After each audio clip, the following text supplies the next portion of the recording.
Chers frères et sœurs en Christ, chers enfants de Dieu, alors bonjour, je te salue dans le nom puissant de Jésus-Christ de Nazareth. Je dis shalom à toi qui me suis actuellement, que la puissance du Très-Haut te bénisse. Alléluia. Alors dans l'ensemble, nous allons prier pour invoquer la présence de Dieu avant de pouvoir prier ensemble. Avant peine, nous disons merci Seigneur pour la grâce que tu nous as accordée. Merci Dieu d'Abraham, Dieu d'Isaac, Dieu d'Israël, pour ton amour envers nos vies. Seigneur, si tu n'es pas dedans, alors tout ce que nous faisons sont en vain. Alors ce soir, nous t'invoquons, Papa, et restez avec nous. Viens nous enseigner, Seigneur. Manifeste ton amour, manifeste ta grandeur. Bénis-nous, Seigneur, délivre-nous, guéris-nous à travers de ce message. Et que mon frère, ma soeur qui m'entend actuellement soit impacté par le feu de l'Esprit Saint à travers de ce message. Au nom puissant de Jésus-Christ de Nazareth. Amen. Alors, bien-aimé dans le Seigneur, je te salue dans le nom puissant de Jésus-Christ de Nazareth. Alors, on a été ma joie pour cette opportunité que le trône de Dieu nous a accordée de pouvoir rester ensemble et manifester l'amour de Dieu à travers de cette mission prophétique d'évangélisation qui nous a été confiée. Alléluia. Alors, sans plus tarder, rapidement, nous allons lire dans le livre de Matthieu chapitre 7, versets 7 à 8. Alléluia. Il dit, demandez et l'on vous donnera. Cherchez et vous trouverez. Frappez et l'on vous ouvrira. Alléluia. Car quiconque demande reçoit, celui qui cherche trouve, et l'on ouvre à celui qui frappe. Alléluia. Amen. Alors, chers frères et sœurs, rapidement nous allons parler sur le thème le fruit de la douleur de nos genoux. Le fruit de la douleur de nos genoux. Alléluia. Alors, quand quelqu'un sème quelque chose, ce qu'il a semé produit forcément des fruits. Alors nous devons comprendre aujourd'hui que quand nous sommes en train de discuter ou quand nous sommes en train de parler avec quelqu'un, soit nous sommes en train de semer quelque chose, soit nous sommes en train de vouloir cueillir quelque chose. Alors, parler, discuter ou faire des challenges avec quelqu'un, il y a forcément un fruit caché dedans qui se manifeste. Alléluia. Alors, quand on parle du fruit de la douleur de nos genoux, alors nous parlons de la prière. La prière, quel genre de prière? Bien aimé, écoutez-moi très bien. Prière, c'est prière. Mais il y a prière dans prière. Il y a certaines prières qui ont besoin forcément de nos genoux. Il y a certaines prières qui ont besoin forcément de ce que nous nous investissons puissamment. Puissamment. Alléluia. Alors, ce verset du livre de Matthieu chapitre 7, verset 7, peut-être a été interprété ou a été révélé à travers plusieurs manières. Mais je vais partager une révélation avec toi à travers de ce verset Matthieu 7, 7. La prière. Alléluia. Alors, écoutez-moi très bien. La prière, c'est de pouvoir parler avec Dieu. Quand nous prions, nous sommes en train de parler avec Dieu.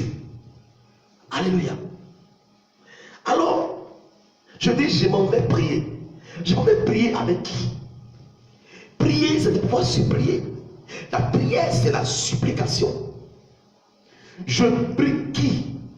Je supplie qui? Pour quelle cause? Qui suis-je moi? Celui que je supplie, est-ce qu'il est à la hauteur de tout homme sur la terre? Ou bien il y a autre puissance qui est à la hauteur de celui dont je m'en vais aller supplier? Alléluia. La Bible déclare qu'il est établi au-dessus de toute autorité. Donc, si je m'en vais prier quelqu'un, si je m'en vais supplier quelqu'un pour avoir une grâce sur les yeux de ce dernier, je dois chercher celui qui est à la hauteur de tout le monde. Alors, je suis en train de te parler de celui qui est à la hauteur de tout. Celui à qui tu peux aller voir tous les jours. Celui à qui tu peux adresser tes prières. Alors, il s'appelle Jésus-Christ de Nazareth. Et c'est lui qui est en train de nous enseigner ce qu'est la prière, la vraie prière. Ce qu'est le fruit de la douleur de nos genoux. Amen. Écoutez-moi très bien. La vraie prière que nous faisons, c'est la prière que nous prions sur nos deux genoux. Dans Matthieu 7,7, alléluia. Écoutez-moi très bien. La prière doit être engagée. Toutes nos facultés. Je dis quoi? La prière doit être engagée de toutes nos facultés. Écoutez-moi très bien.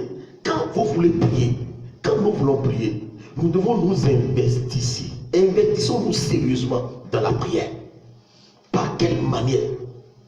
Quand tu es en train de prier, ton corps, ton âme et ton esprit doivent rester sur ce que tu es en train de faire. Bien aimé, au moment où tu es en train de prier, et ce que tu as de présenter à Dieu, ton esprit n'est pas là. Ton corps même ne valorise même pas ce qui sort de ta bouche. Ton âme n'est pas là parce que tu es sur tes genoux de prier, mais tu as encore tes pensées sur autre chose, un peu partout. Alors, si vous priez comme ça, vous ne pourrez plus jamais avoir le flux de vos prières. Alléluia. Celui qui est en train de prier, son esprit doit rester sur des choses qu'il est en train de dire. Il doit enlever ses pensées sur tout ce qu'il avait comme des problèmes. Il doit enlever ses pensées sur celui qu'il avait embêté hier. Il doit enlever ses pensées sur le cas qu'il avait traversé hier. Il doit enlever ses pensées sur quelqu'un qu'il a insulté. Il doit enlever ses pensées sur tout ce qu'il a traversé dans la journée ou hier nuit. Alléluia. Et quand il a commencé à prier, quand tu as commencé à prier dans ta chambre, dans ton église, dans ton bureau, dans ta boutique, je ne sais pas là où tu pries, ton cœur, ton âme, ton esprit, ton corps doit rester sur ce que tu es en train de faire. Tu auras le flux de tes prières. Alléluia.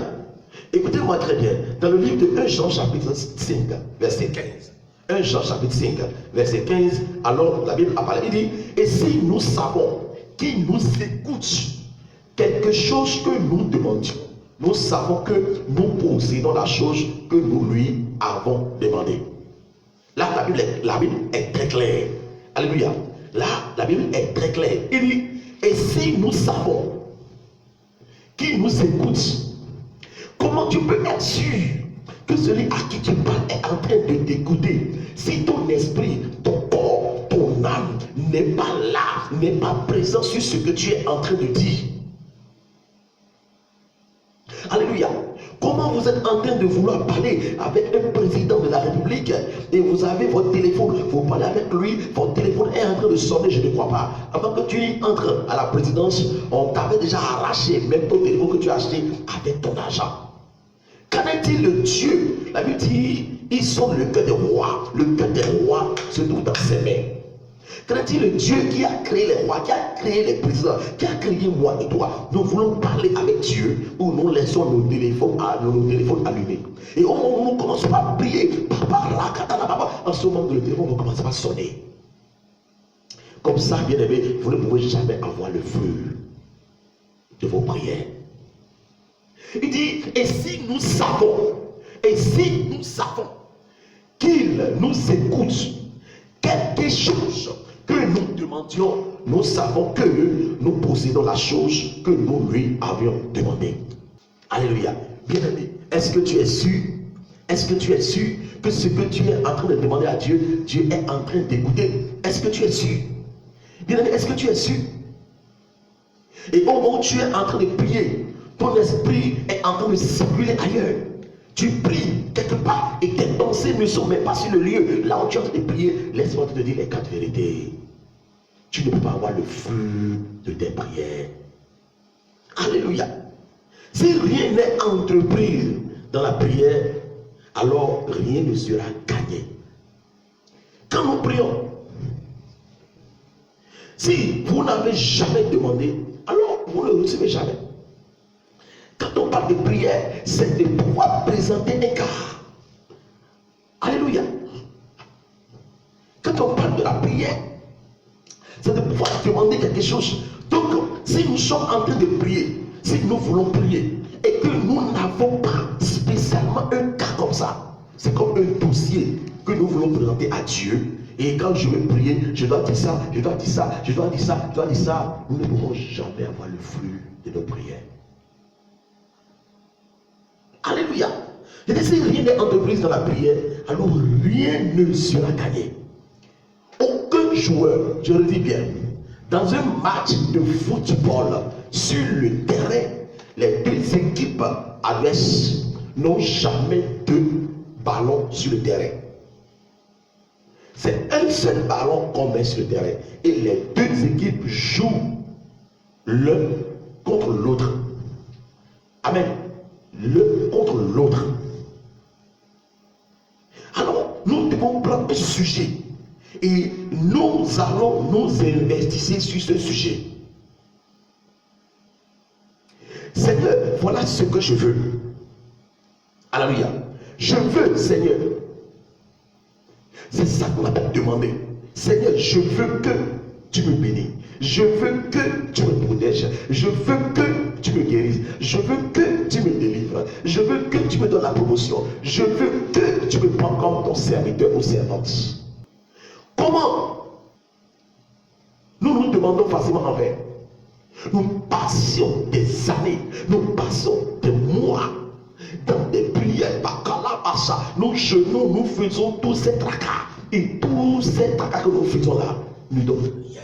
Comment tu as passé des temps dans la prière et cela n'a rien donné? Amen.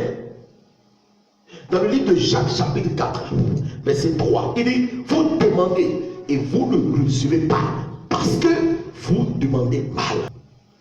Alléluia. Bien aimé, nous sommes d'accord que demander quelque chose à quelqu'un, c'est au moment où on est dans le besoin de la chose. Donc si je ne suis pas dans le besoin de la chose, je ne vais pas demander. Mais la majorité des choses que nous nous demandons à Dieu sont des choses charnelles. Mais comment charnelles? Parce que l'autre là-bas t'a déjà embêté. L'autre là-bas t'a déjà menacé. L'autre là-bas a déjà fait quelque chose que tu as vu, donc toi tu veux le faire comme lui, ou tu veux le faire plus que lui. Alors tu as commencé par prier. Oh Dieu, je veux que le jour de mon mariage, oh Dieu, c'est très bien. Nous devons demander des bonnes choses. Celui qui ne demande pas des bonnes choses est quelqu'un qui n'aime pas des bonnes choses. Mais pas par la manière charnelle. Alléluia. Ce que je mets dans la manière charnelle, c'est quoi?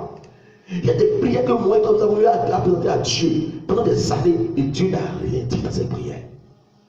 Pourquoi? Parce qu'il voit que nous demandons cela pour pouvoir satisfaire nos passions. Dans nos prières, ce que nous ne demandons pas à Dieu pour pouvoir aider les autres. Nous ne demandons pas à Dieu pour que son royaume soit glorifié. Nous ne demandons pas à Dieu pour que le monde puisse voir la puissance de Dieu. Mais nous nous demandons à Dieu pour montrer aux gens que voilà ce que je suis. C'est moi j'ai ci, c'est moi j'ai ça, c'est moi j'ai ci, c'est moi j'ai ça. C'est ce que moi et toi nous voulons devenir. C'est pourquoi nous demandons les choses dans la chair. Et laissez-moi te dire que en faisant ces genres de prières, bien aimé, tu es en train de demander enfin. Rien ne te sera accordé. Rien ne te sera accordé. Alléluia. Au moment où je demande pour pouvoir faire périr, je demande pour pouvoir faire tomber, je demande pour la chute de quelqu'un, pour la chute de mon frère, pour la chute de ma soeur. Mais comment Dieu peut m'accorder ce que je veux? Dieu ne peut jamais. Dieu ne peut jamais. C'est de là que nous nous demandons mal. Beaucoup aujourd'hui demandent mal. Alléluia. Ok, écoutez-moi très bien. Quand tu as demandé et tu n'as pas eu ce que tu veux pendant des temps, alors la Bible nous recommande de pouvoir chercher. Nous devons chercher. Alléluia.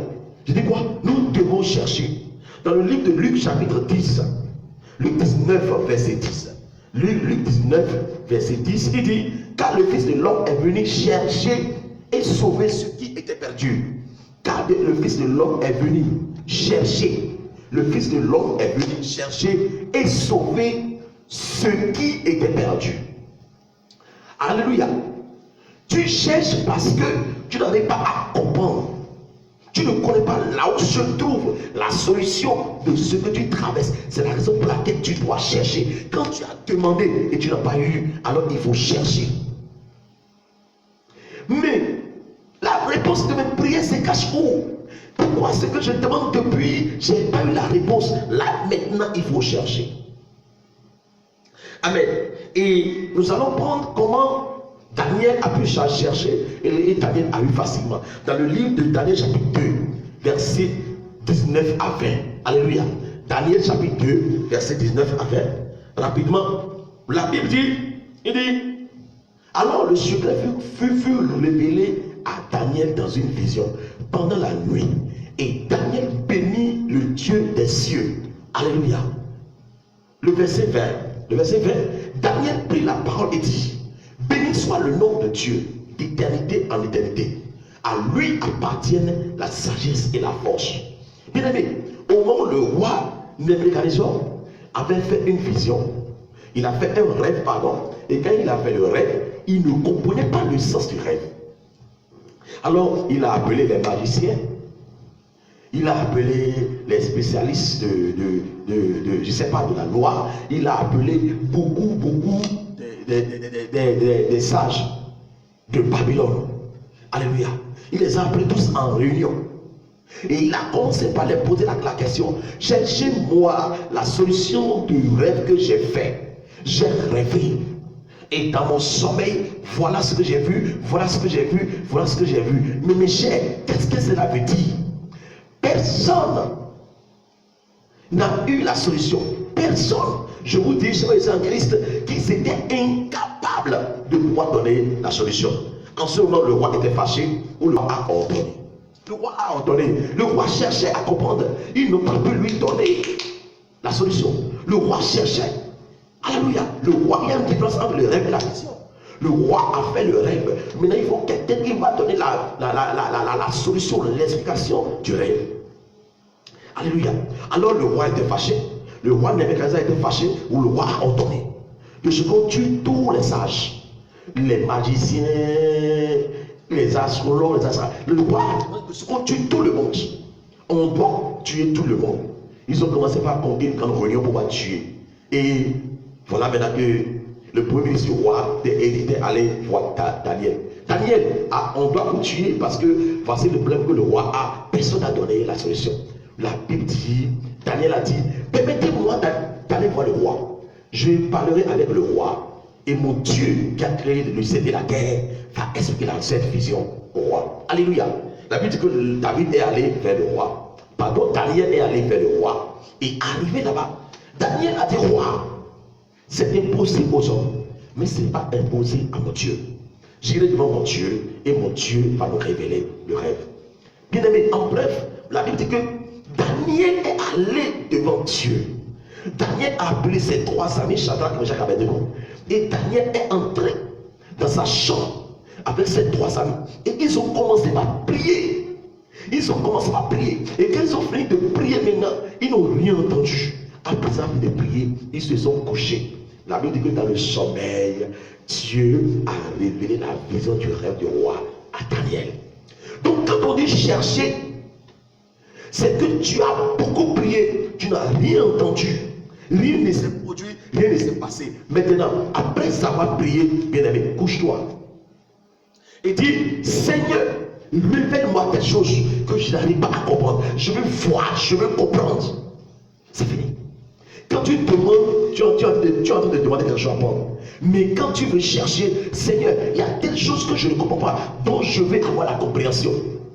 Je sais que la Bible dit, ce sont des choses que l'œil n'a point vu, que l'oreille n'a point entendu. Ces choses qui ne sont pas encore montées dans le cœur des sages, Dieu les a réservées à ses fils, à ses bien-aimés. Alors Seigneur, sur cette parole, révèle-moi dans ma vision quelque chose que je n'arrive pas à comprendre. J'ai prié, mais je n'ai rien vu. Seigneur, révèle-moi. C'est ça qu'on appelle chercher. Alléluia. Donc chercher veut dire, Seigneur, montre-moi. Seigneur, montre-moi la vie de mon mari. Montre-moi la vie de ma femme. Montre-moi la vie de mes enfants. Seigneur, montre-moi la vie de mon entourage. Montre-moi ce qui se passe dans ma famille. Montre-moi ce qui se passe dans mon problème. Montre-moi ce qui me bloque, Seigneur. Il va te montrer. C'est une grâce. Je dis, Dieu va te montrer. Demande, il va le faire. Alléluia. Alors, la Bible nous recommande troisième chose pour pouvoir avoir le fruit des douleurs de nos genoux, c'est de pouvoir frapper. frappé. Alléluia. Alors, notre Seigneur Jésus-Christ a frappé. Mais comment il a frappé? Dans Matthieu chapitre 6, verset 36 à 46, nous allons lire ça rapidement. Là-dessus, Jésus alla avec eux dans un lieu appelé Gethsémane. Alléluia. Et il dit aux disciples, asseyez-vous ici pendant que je m'éloigne pour prier. En fait, je m'éloigne pour prier, il a dit. Il prit avec lui Pierre et les deux fils de Zébédée. Et il commença à éprouver de la tristesse et des angoisses. Alléluia. Verset, il a dit, alors, mon âme est triste jusqu'à la mort. Restez ici et veillez avec moi. Waouh! Puis, ayant fait quelques pas en avant, il se jeta sur sa face et pria ainsi, mon Père, s'il est possible que cette coupe s'éloigne de moi, toutefois, non pas ce que je veux, mais ce que tu veux. Waouh! Alléluia. Et il vint vers les disciples qu'il trouva endormis. Et il dit à Pierre, vous n'avez donc pu veiller une heure avec moi. Veillez et priez afin que vous ne tombiez pas dans la tentation. L'esprit est bien disposé, mais la chair est faible. Waouh! Il s'éloigna une seconde fois, bien aimé, une seconde fois, et pria ainsi, mon Père, s'il n'est pas possible que cette coupe s'éloigne sans que je la boive, que ta volonté soit faite. Et les trouva encore endormis, car leurs yeux étaient appesantis. Il les quitta et s'éloigna. Il pria pour la troisième fois. Il pria pour la troisième fois, répétant les mêmes paroles. Alors, puisqu'il alla vers ses disciples et leur dit, vous dormez maintenant et vous vous reposez. Voici, l'heure est proche et le Fils de l'homme est livré aux mains des pécheurs. Alléluia. Verset 46. Levez-vous, allons. Voici celui qui me livre s'approche. Bien aimé, là, c'est ça qu'on appelle frapper. Frapper, c'est de prier 2 fois, 3 fois ou 1000 fois sur le sujet qui vous embête. Alléluia. Jésus frappait. Il n'a pas encore fini de frapper avant que l'ennemi n'arrive ou à mettre la main sur lui. Si l'ennemi n'était pas arrivé à ce moment, je vous dis la vérité que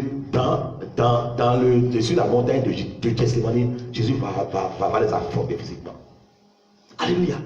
Donc, en bref, le fruit de la douleur de nos genoux, c'est de pouvoir chercher, c'est de pouvoir demander, c'est de pouvoir prier, c'est de pouvoir frapper. Alléluia. Écoutez-moi très bien. Sur la montagne de Gethsémane, Jésus a frappé là et il a arraché, il a pris la clé de la mort là. Avant que l'ennemi n'arrive pour mettre la main sur Jésus, Jésus a déjà pris la clé de la mort. Nous voyons que Jésus a investi ici. Jésus s'est investi sérieusement dans la prière. Alors je m'en vais finir pour dire à quelqu'un, les douleurs, la douleur de tes genoux ont un flux. La douleur de tes genoux ont un flux. Et avant que le flux ne se produise, bien aimé, tu as demandé, tu dois chercher et frapper maintenant. Alléluia. Tu as prié, demande la vision de tes prières et prie, reprie encore. Là, tu auras le flux de tes prières. Que Dieu te bénisse. Amen. Nous allons prier. Éternel des armées, nous te rendons grâce, Seigneur, pour cette opportunité que tu as donnée à mon frère, à ma soeur, qui vient de partager ce message avec moi.